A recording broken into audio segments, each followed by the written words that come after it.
Hana Milanov, i.e. Assistant Professor of Entrepreneurship. Bridging the gap between entrepreneurship and strategy, Dr. Milanov's research on social networks and her passion for teaching afford her students a marked advantage in the world of the entrepreneur. Take one. The question I hear most often regarding entrepreneurship is, can you really teach entrepreneurship? My answer to that question won't surprise you. I'm a bit biased.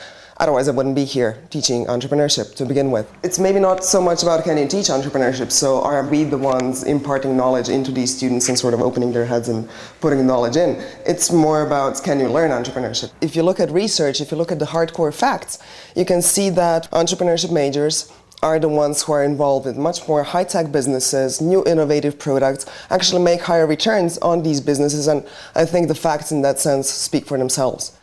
Now that brings us to the second question, how do you teach this thing? There are things that you need to know if you want to start a business, like carving out your value proposition, like understanding your customer, hiring people, organizing the structure of the companies. On the other hand, there's the skills. They learn about networking, they learn about selling their idea, so they do the business plan, they pitch the business plan, they present it, and all these things are important in starting a business. But most of all, I think the key thing is that we teach them, we try to change their attitudes, and we do that in part by breaking some of the myths.